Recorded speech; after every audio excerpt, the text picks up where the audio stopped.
So what I've asked, I invited three of my good friends. Renee Burke is, well, I'm going to let you guys kind of tell what you do and what school you're at and stuff when you talk. But Renee Burke is here, and Courtney Hanks, and Britt Taylor. And Britt's also our FSPA president. So probably gotten emails from him and stuff like that.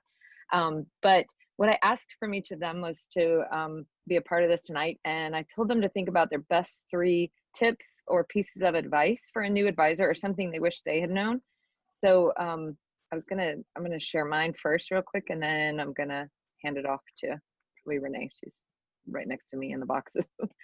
But the things that I thought of, and I think it's one of the best. I don't know. Hopefully they agree with me, but I really think when you are first year brand new, and I love that that's your scenario that you just shared. But I think when you are first year, your number one goal for the year is just to finish the book. And I know that might sound scary, and like seasoned advisors, we might think like, but we've got these things, and we want to do this and we want to do that. But I'd say when you're doing it right away, you're still figuring it out. You're figuring out your staff. You're working on your game plan too, because right when you come into it, you're kind of still going off of what was there before. So that was hard for me when I took mine. They loved the advisor before me. She'd been there for years. So I came into a position where it was like, they actually were a little bit mad at me. And I really now have to look back and not take that personally, although I did at the time. But I really realized, I'm like, that is really, so I tell advisors that all the time, like, finish the book, make that your goal. Like that is the goal for number 1 year. So that's my first piece. And second thing, and I think I asked them to tell me what they were going to talk about just so we didn't cross over, but I feel like I am crossing over a little, but I think 2 of them mentioned something like this, but definitely reach out to people, network, join the Facebook groups. They're a little overwhelming too, because there's so much and there's so many ideas. And every time you ask a question, I think people are like, well, here's the answer, because I do it this way.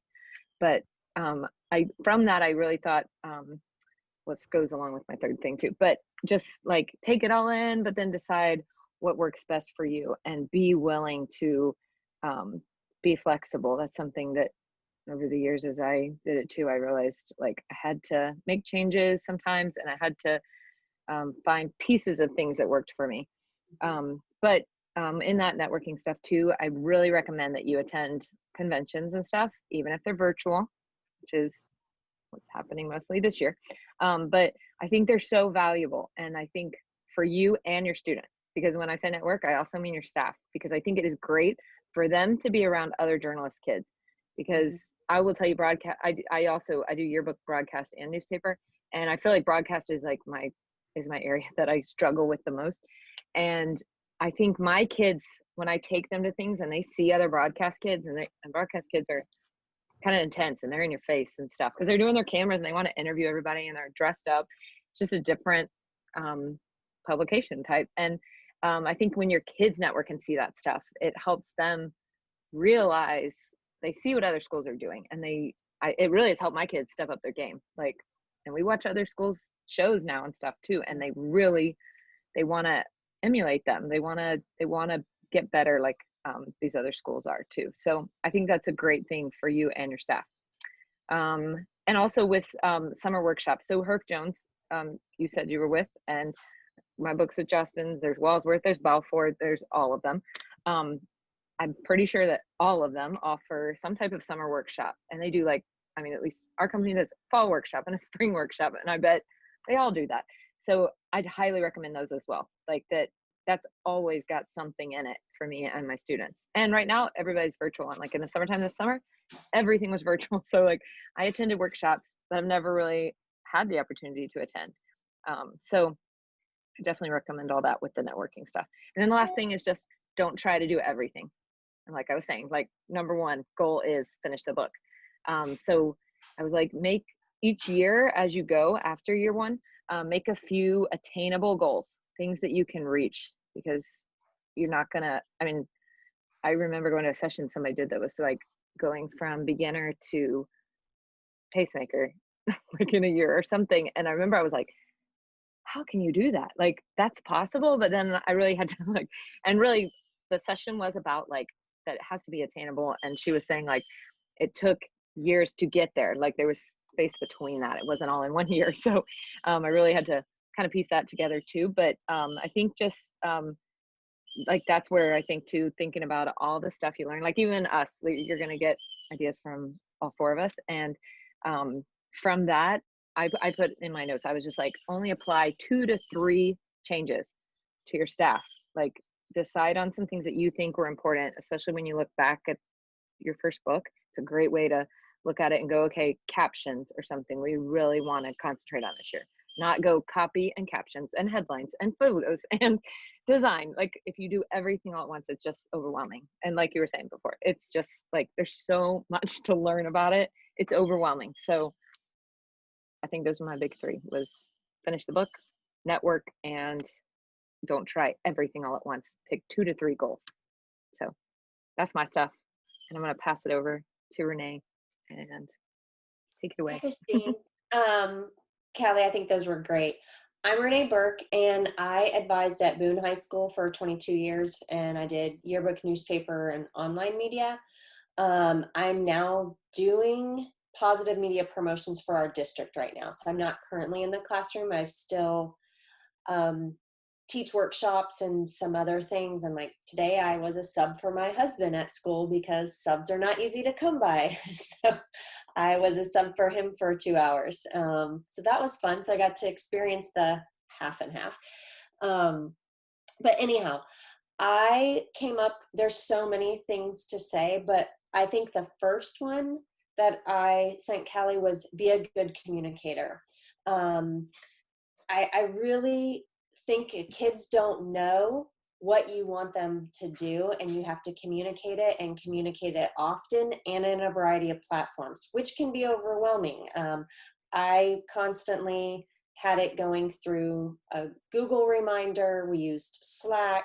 We had Trello and emails and emailing to parents. And then, we have an online platform, which all of the calendars were also loaded in. But I just think be a good communicator, because you can't finish the book if they don't know when everything is due. And it is, especially K through 8, I think you're probably going to have 6, 7, 8 working on the book, or maybe 7, 8. Do you know? Okay. So, they're young. They're going to need a lot of reminding, and high school kids do too. So it doesn't matter. It's just remind. They can't read your mind. So just be a good communicator. And that's, I think the main thing is, if you need to, over communicate. And that's a good thing. My second thing was be a learner, be a lifelong learner. And and this really goes to what Callie was kind of saying, like go to workshops and stuff. But being a lifelong learner shows them that you are still willing to learn. FSPA has, I think, October 24th. Britt, is that right, Callie? They have a virtual workshop, which normally would be like on a college campus, and it's a one-day thing.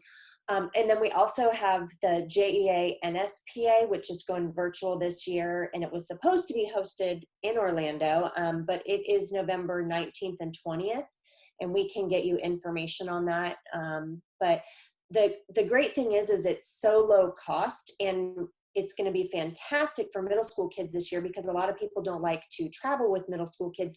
They can sign up, and it's during the day, and you're going to have amazing people. And I think it'll be a really good resource for you, even if you don't want to send kids. I highly recommend it, because there's going to be middle school geared sessions, and professional journalists talking, and fellow advisors. I think it's going to be fantastic. But when I say learn, also learn from your kids. I tried to know enough to be dangerous with everything. Like I had to know how to do live streaming, because if something went wrong, they were texting me like, Burke, it's not showing up on the screen. I'm like, all right, did you try this? Did you try this? So you have to know enough to be dangerous, but you don't have to be an expert in everything. Allow them to teach you. Like I constantly had, I did not understand, actually I still don't, but Snapchat.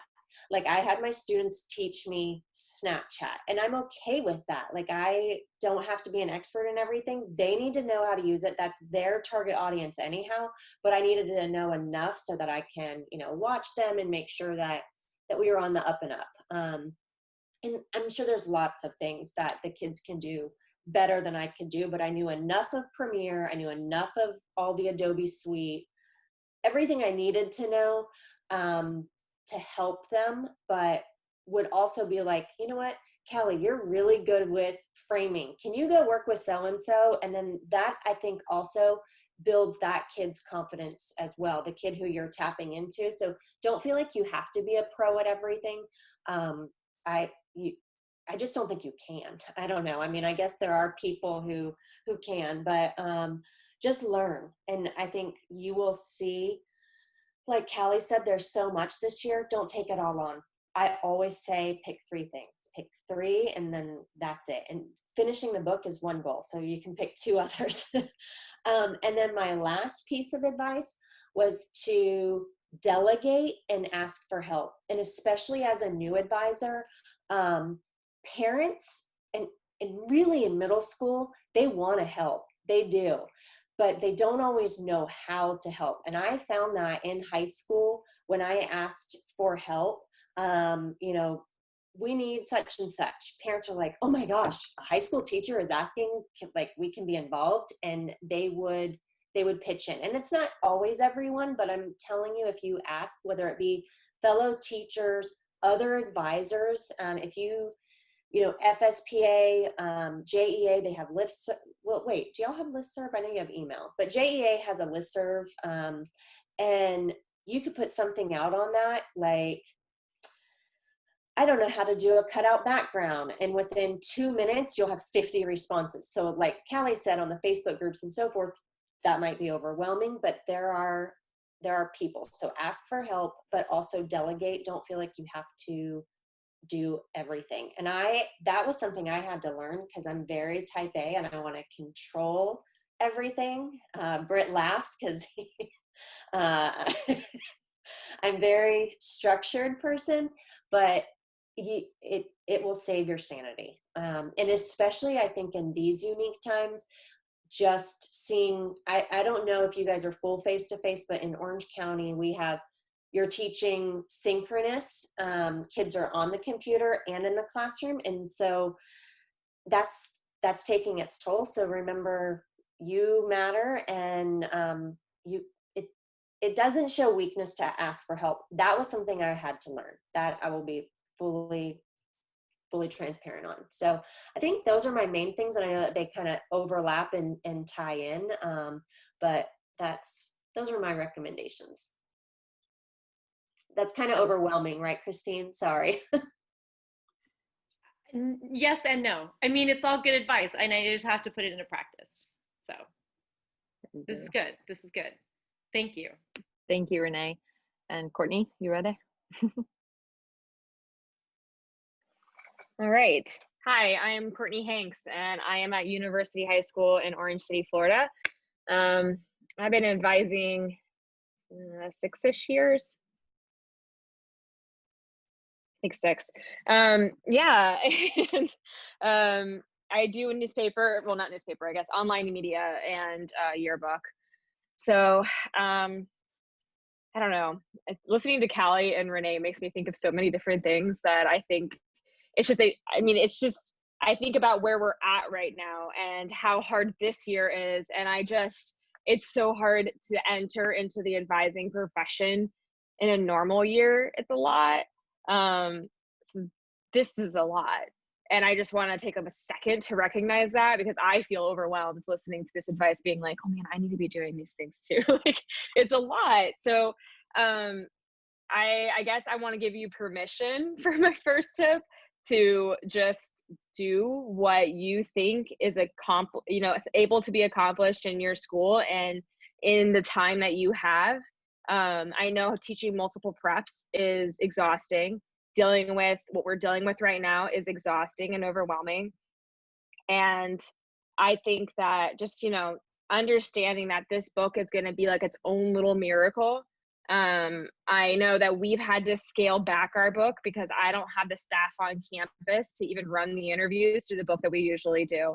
And we were changing our deadlines around to accommodate what we think is going to happen, which is that it's going to take us a bit longer to make the book than we usually do.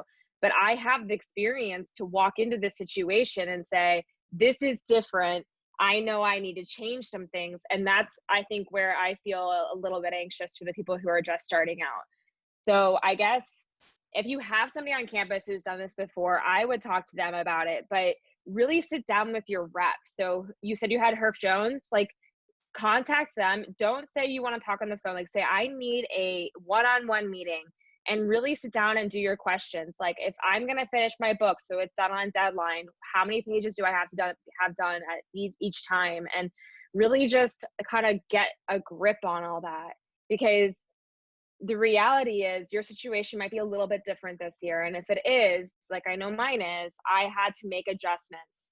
And when I sat down and looked at all these things, it was scary. And my rep, she's like, you don't have to decide any of this now. And I'm like, no, for me, I want to at least look at making these decisions now. Because for me, I want to be able to say, guys, don't stay up till 1 o'clock in the morning trying to finish this spread. Like, let's just take care of you. You're in school. We're making a yearbook during a pandemic. Like, just take care of yourselves in this minute. So I wanted to have this conversation so I understood like what the penalty would be if I was late on my deadlines, what the situation would be if I chose to move my final deadline back a little bit, or if I scaled down my book, what point would the last point I could do that be at? Because those are all really tough questions, and they change a lot depending on what company you're with, what your standard of your book is, how you submit your book. So those are conversations that are really, really unique to you and your rep, and they are so important this year. And I really hope that that's something you do relatively quickly. And maybe after this meeting, even just jot down some of those questions, thinking about like, all right, so how many pages do I have to have done by December? And like, we chose to move our portraits even to January, because I was like, you know what, my kids are not here. They're in Volusia, VOL, which for us is like, you're not even attached to the school. I can't even send you an email. And then the other kids, we have over 800 kids that are online. I mean, these kids aren't on campus. I don't want to take photos right now, considering the fact that A, it's dangerous, and B, that they're not even here to take those photos. So those are things and decisions. My school has 2,800 kids in it. Like, those were decisions that were for me and my school. Yeah, it's a big school. But yeah, those are decisions that I made for us. But you have to look at your school, figure out what's working for you, figure out what seems realistic, and then have a couple backup plans, just understanding that this is a unique year and you're in your first year. So just give yourself a lot of grace, I guess, is kind of the main point of my first tip. Figure it out so that way you can give yourself that grace, and you're not sitting here going, oh my God, it's going to cost us so much money if I don't do this one thing. So that's number one. Number two is you need to involve your students in addressing your priorities as a staff. So this is a year-to-year thing, but I think even this year, maybe even slightly more important. But I feel like when we enter the year and we start making decisions, it needs to be a unified goal. Because if I'm telling my kids, I want you to do A, B, and C, and they're not on that same board with me, they're not going to follow along.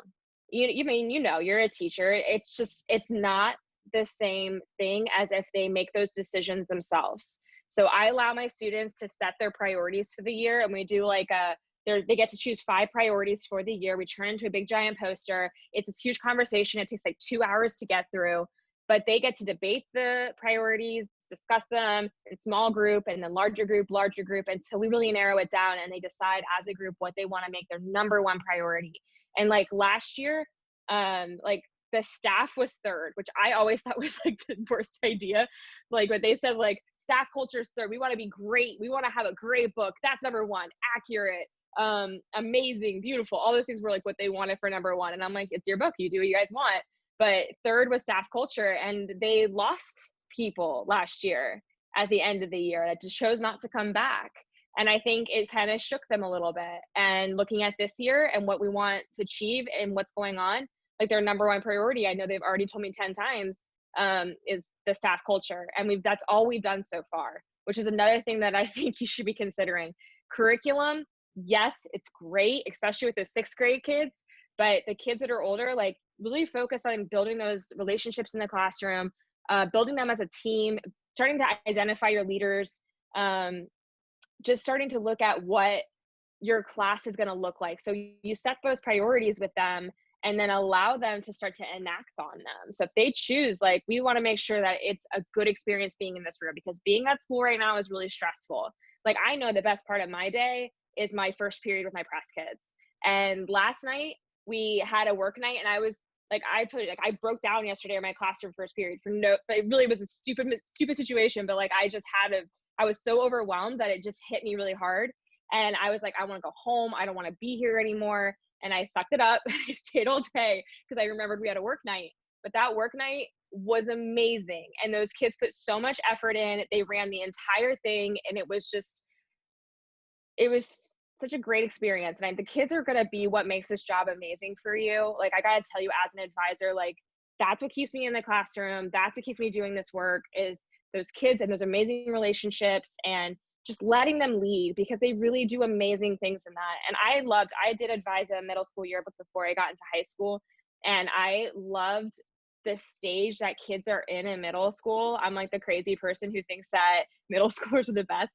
I love how much of an influence you actually get to make. Like, in high school you can, but you have to like dig through like 3,000 barriers.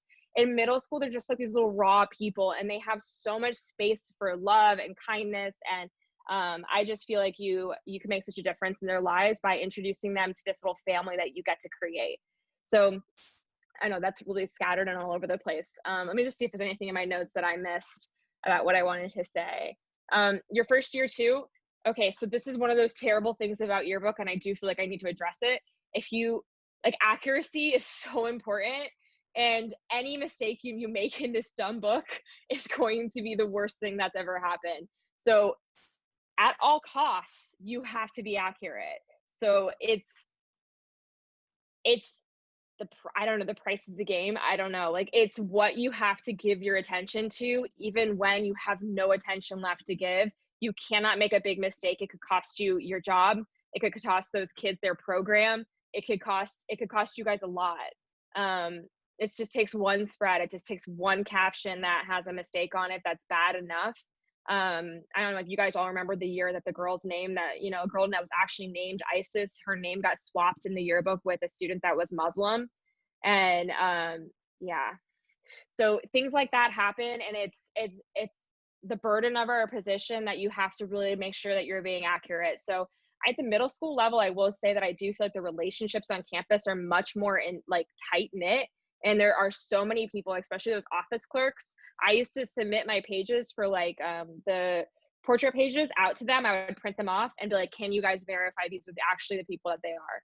But find your people on campus that will do that kind of work for you, and get that verification, because the accuracy in the yearbook, it's one of those things that it just takes one little stupid mistake and you're just, ugh.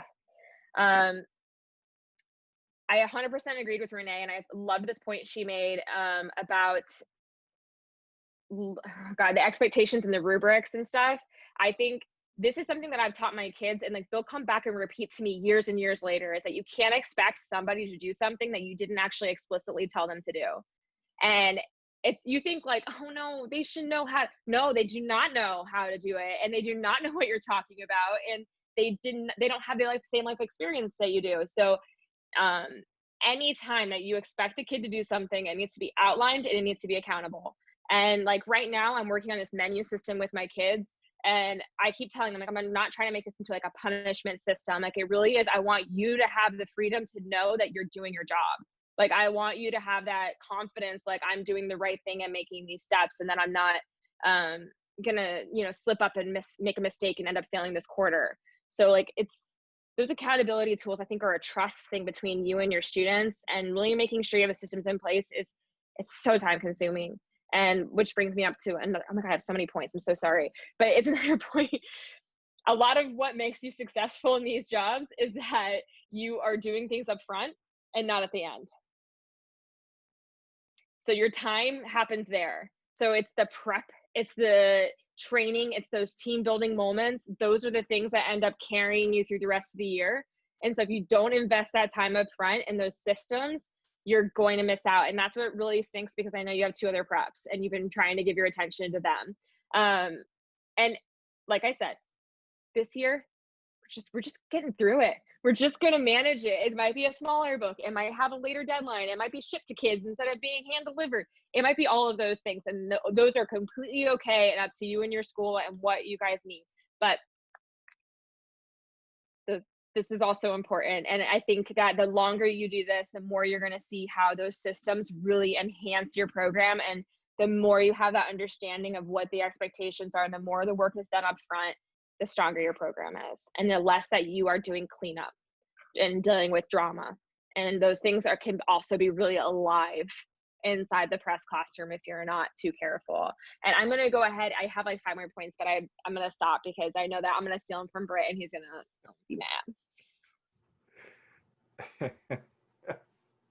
All right, Christine, there's going to be a quiz after this. I hope you've taken copious notes, and to de-stress you, we have a 50-question multiple choice and an essay test after, so hope you're prepared. They stole all mine, but I'm not bitter. It's okay. I'm used to it. And I'm Britt Taylor. I teach at Hagerty High School, and I'm the FSPA president. I do yearbook and newspaper at Hagerty, and this is book number 28, 28 for me. So, and I have no idea what I'm doing, I feel like, half the time. So, I would like to tell you that, you stick with it a couple of years and it all makes sense and it's all super smooth. But part of the fun and enjoyment and the thrill of doing something new every year, that every year you're still like, what the heck is going on? But there are so many rewards to it that most of the time you feel like that makes up for it. And also I want to apologize. I don't have my ring light. I feel I can see everybody else in their beautiful light setups, and I don't have mine, but it's probably better that way with this. I don't have a ring light either. Oh, okay. Yeah, sorry. We just look this beautiful all the time. And I'm outside and it's getting dark, so my ring light's going away. I want a ring light, but anyhow, go ahead. I can work the emojis. There you go. All right. So here are my points. The first, I'm going to give you something concrete. Invest in some quality photo equipment that is not so expensive that when your students break it, the whole year is up in flames.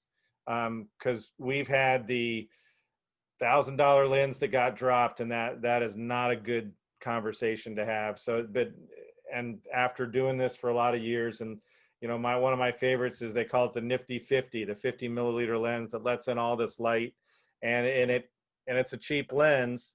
And so you can have a couple of those, and almost anybody can go out and make some good pictures with that. So have equipment that's good enough to withstand, middle school or whatever staff, because, high school, middle school, middle school might take care of some things better than high school. And, that's cheap enough to where, it's not the end of the world. So I think that was a big plus for our program when we kind of built up that a little bit. And certainly you can invest in some higher quality stuff as you go down the road. And I don't know what your program has, but that's, you can invest in high priced photo equipment as the years go on, but still that's the kind of stuff that you're keeping in the vault. But you got to have stuff because you want everybody taking pictures, and really having that kind of setup can help. The second, and it's been mentioned, I counted 26 times so far, it was just having like students be in charge of the process. And I did, for something else, I did a lot of interviewing of advisors this summer, and I was really amazed by, it came back time and time again, a student-led, student-driven staff made the best books. And time again, it just came up, the students were in charge. And that's hard for a lot of us, but that's especially hard with a new staff, with a younger staff. If you're just coming in, it's hard to give up that control. So it might start out by looking like, hey, you are in charge. Your job is to make sure the photo equipment is put back correctly every day. And one, it gives that kid some buy-in. And two, it's something like silly that you don't have to spend 5 minutes a day doing. And once you train them to do that, then that's checks off the list. And if your editors, maybe your editor isn't the best editor ever, but still they're going around and they can check and make sure that people have things turned in. Show me your pictures, show me your story. And at the very least, keep a list of here are the red flags. So again, it keeps you from having to do everything, because that's a pretty typical issue when people start out. They feel like they got to do it all. So find ways to get the students to have that buy-in. The students put them in charge of it. And even if it starts out by being the small stuff, and that will pay off. And over time, it will grow into something where you don't even have to build it, because the kids coming up see what happens when they get up to that top level. And so they automatically know, okay, I can't wait till I'm the one that gets to mark the red pen over, back when we used to physically mark up papers, I'm the one that gets to do that, and they actually start to look at that and look forward to that and growing into those roles. And number 3, you've heard the word mentors and buddies and joining organizations. So, I know you spoke before we got on about being overwhelmed, and I'm sure this session with 50 tips has been totally the answer for that. But I think having a mentor, having a buddy, having somebody, whether it's somebody who's done it for a while, somebody who's in your parallel position, like another middle school advisor, somebody that you can cry to, you can bounce ideas off of, somebody you can say, hey, how do you flow pictures? So for a lot of people that can be the rep can't answer a lot of those questions, but you really want an advisor who's either been there, done that, or is there doing that. And somebody that you can just call with stupid questions, or even you talk about being overwhelmed, because I think and we're adding to the pot, but there are probably 5,000 tape sessions out there for how to run yearbook, and you don't have the time to look through all 5,000 of those. You've got some other things going on, so it might be, hey, who's seen what's the best for teaching my 7th and 8th graders how to crop a photo. And somebody might say, oh, here's a couple, but I really like this one the best. And so having somebody, and in this case, I'm going to use the word mentor again, who can point out those things. And somebody used the word curate this summer, because that's a lot of our jobs. There's so much stuff out there that you're really curating the resources and feeding the kids these little bits at a time that they can digest and use, as opposed to, what we're doing to you, just throwing it all on you at once. And I'll stop speaking with my hands into the camera. Sorry about that, everybody. So that's my quick 3. And Courtney, you only stole like half of mine, so I'm okay. Well, thank you, Britt, and thanks, Courtney. Britt something. I didn't get to say thanks after yours, but it's okay. He was trying to make up for his lost time. But you can see it's getting dark, right? Like my ring light's really turning off now. And the crickets or something are going. But anyways, I mean, we would gladly, if you have any specific questions or anything that we can help you with, like, I know right now you're probably like, I have a million questions actually, but I do. Okay, so I love that all of you are doing different kinds of media, because my only experience was doing junior high, when it was called junior high newspaper. So it was like cutting out strips of paper, you know what I mean? That was so much fun. I loved it. So now I'm doing yearbook, but it's all digital and it's so much more advanced. Like, this is a serious book. And I actually dug out my high school and junior high yearbooks and went, oh my God, these are so bad, compared to what is out there now. I mean, now it's so amazing. So given that, I had an idea for how I was going to set up my class this year. I have, I think, 3 kids out of 12. I only have a class of about 12 students doing a 144-page book for this year. I don't know how normal that is. That's completely overwhelming to me, and I'm just in denial that it's not a big deal. So what I kind of had in my mind in terms of starting this class off was having groups, instead of having, if I understand correctly how it was run last year, with, again, only 3 returning students, so the rest of them are new, is kind of getting them into like mini groups to work on different I think they're called mods or spreads, I guess, right?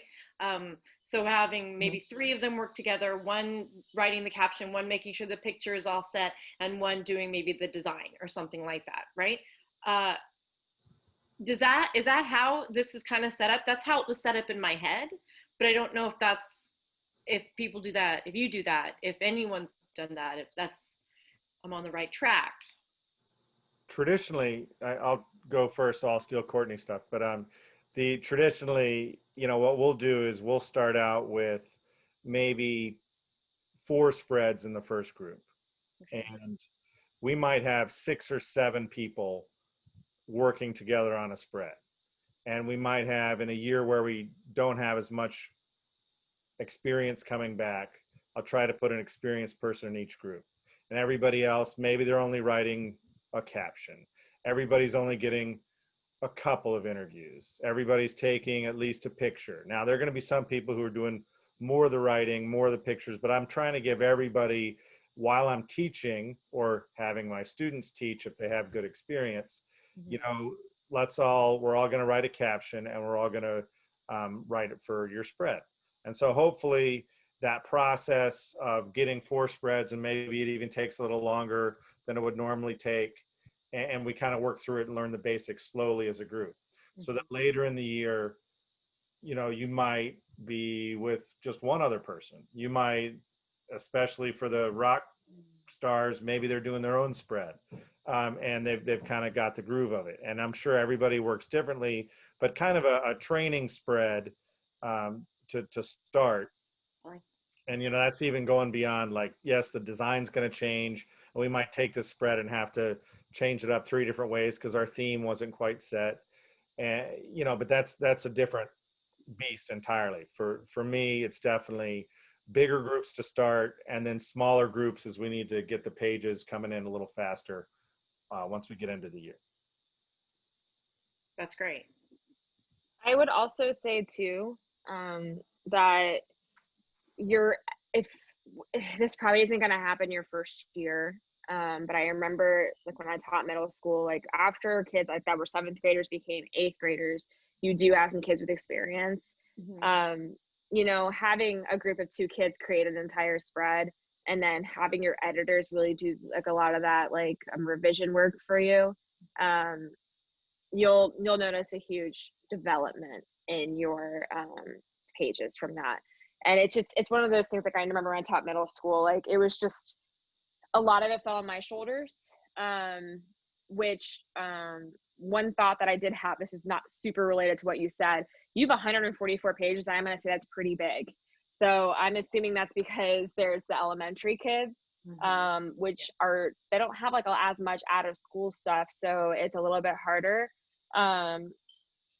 I would say just make sure that you do some type of form for whoever you think, like, whatever age groups you think you can actually do it, but some type of form for them where you can get, like, a group amount of quotes that you can use in those portrait pages, because you're going to have a ton of portrait pages, and B, not a lot of students to actually help you with them.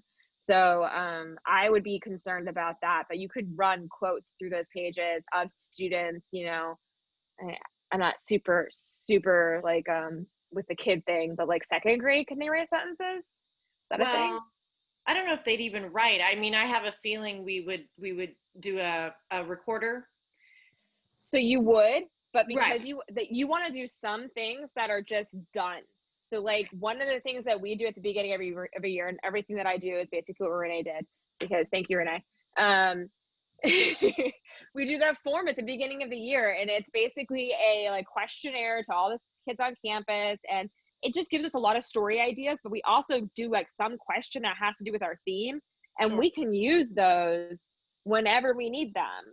So it's just like almost, I don't want to say like a space filler, but it's a space filler that gives you voice, that gives you student perspective, is relative to your theme.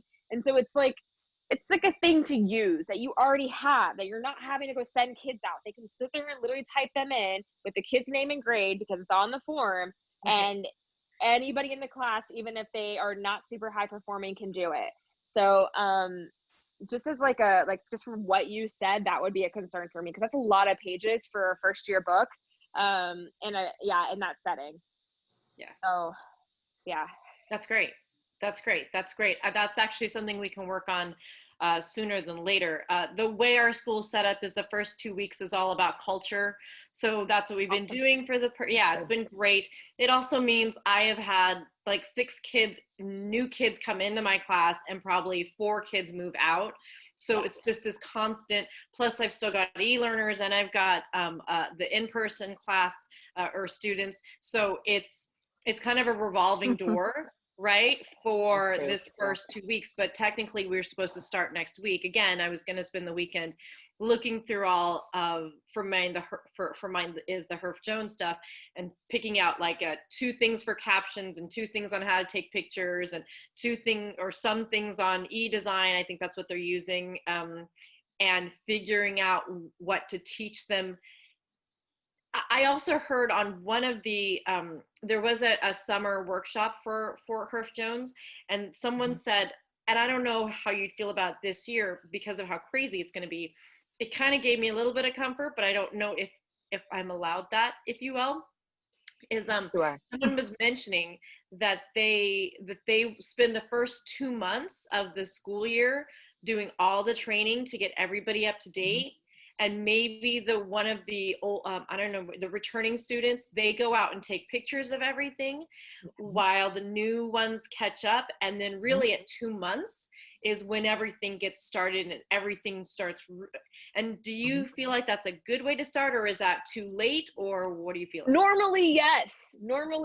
But I will tell you, because we started 2 weeks late in the school year, and I don't know how every other county is, we don't have that time. We have stuff happening now. So I will say we are taking the first month. So I created like a whole Canvas thing like 2 years ago. I'm reusing that. And it walks them through how to write their first article, how to write their first caption, and do some photography training. I did that workshop last night with my kids, and most of them came about how to use cameras. But I gave myself a month this year versus I usually probably give myself closer to 6 weeks to get through all that. And it's, so maybe just yes, but a little bit smaller than normal. You got to look at your school calendar though and figure out when do things really start rolling. So like for me, it's always homecoming. So homecoming usually happens at the very beginning of October or the end of September, and that's when I have to have my kids ready. And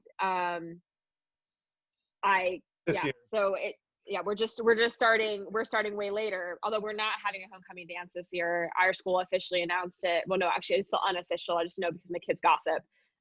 But unofficially we are not having a homecoming dance this year, but we are having homecoming events. It's not. Okay.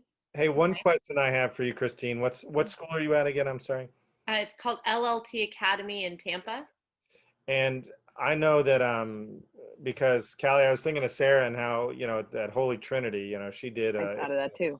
Full, like, was it pre-K to 12? They did 2 upper school and lower school. Upper school and lower school. And so a lot of times for the lower school, wasn't quite the same traditional yearbook coverage maybe that you would see in a middle school or high school. She would have a lot of ways for people to submit photos, which is probably something that all of us are doing in 2020. But having ways for people to submit photos, whether it's teachers, parents, just to kind of build that process and to have things, have photos and things come in. And, I mean, whether it's like a picture page per class, and again, it's an elementary school book, so that the rules aren't the part of it, and I don't know how your book does it, but how are you going to get those pictures in, especially for the age range of students that you don't have, and reaching out to people and having some sort of mechanism for them to send you pictures is good. I know, like for for Walsworth, they have Snap, and it's like an app where you upload photos, and I know that elementary school parents would probably be all over that. So reach out and see if there's something that you can use that might start getting you some pictures. We do. Herf Jones has eShare, so I think that's a similar thing. I just have to get the word out. So okay, cool. I forgot one of the tips that I wanted to say earlier that I stopped myself. You can ask your rep for examples of good books. So things that have- are relevant to you, Mhm. things that are elementary and middle. Mhm. Those are like, we called them our Bibles. They were like what we came back to and referenced 100 times when we were starting out as a program, because I had no idea what I was doing. So I had never taken a journalism anything in my life. I was an English major. So I learned because I read these books, and I would give them to my kids and be like, okay, so what's working here? So having, and Trinity would be a great example for her to have, but that's not a Herc Jones book, right? Who did They're Trinity's? Balfour. Balfour. So your rep will be able to give you books that are in your company. We so, do. So that's great. Yeah, you do have some good ones. Yeah. Okay, good. Now I know what else to do with them, so that makes sense. Yeah. I like, just sit did down, I actually yeah. just did an activity with my class. I just called it yearbook evaluation activity. And I have a lot of books that like I actually went through and picked, because I knew some schools that I was like, well, we won't use that one, but we'll use this one. But I went through and picked some of the best ones I have. And now we have like a special place, because after we did this assignment, then we put them like on the bottom of this bookshelf out in the room. But we call them our good books. And then they did an activity. I just made a Google form where it was just, and it asked them, it said, give page numbers and specific examples of good photography you saw in this book. And then it was good writing, and then it was good design. And then it said, like, what are 3 things you like about this book? Then what are 3 things that we could also implement into our book, or that you would like to see us do? Like, I wanted them to see big picture too, not just go, I really want a picture of so-and-so on that page or whatever. But they did pretty good with that. That I had 2 brand new ones just came to me this week. So when you were talking about, it's my class too, the same thing, like where it's like they were, Spanish, 3 sections of it, 80 students. They could not hire a Spanish teacher. So last week they had to dissolve those classes.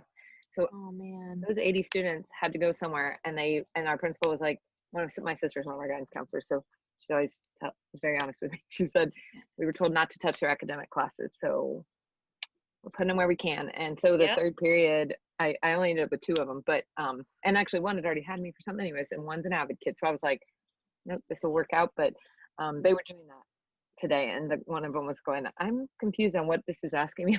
So, but it was good, because we looked at some examples, and one of my returner kids came over and talked to her too, and then showed her some examples and went to things and talked it out with her. And so they started seeing the big picture kind of. But that's a great idea. I was even going to tell you too, I'm going to make a plug, and she's going to probably say it's silly that I did this, but Renee Burke, she's kind of famous on YouTube. She has an amazing caption video. And I was going to tell you this like after we recorded this, but my kids got all Florida on captions.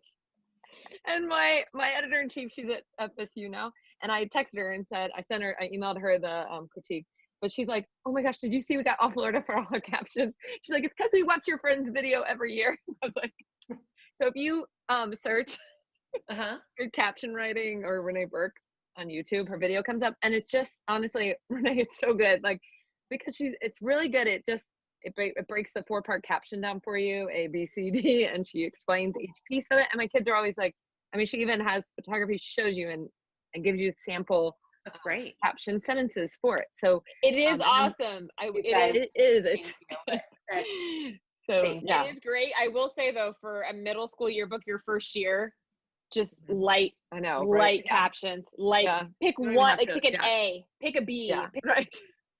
don't do the whole thing. I'm telling you, Yeah. it is too much. You've got a lot on your plate, and I don't want you to be overwhelmed. But it's something that we work up to. Like captions didn't click for me until my 3rd year, and photography didn't click to me until my 4th year. So like when they were saying in the beginning, like I didn't reiterate it because I was like, they've done so much on just like really picking and choosing. But you have to pick and choose. So like your first year really though is like survival, learning the terminology, learning like what a caption is, and like just seeing what you do already, and kind of you can try to dress it up a little bit.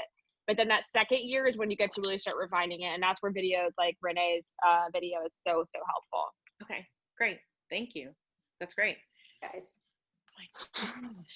you got this. We love you, Renee. No, you do, yeah. Love you guys. You do. But Great to be part of your group. Aw. we're glad you're here.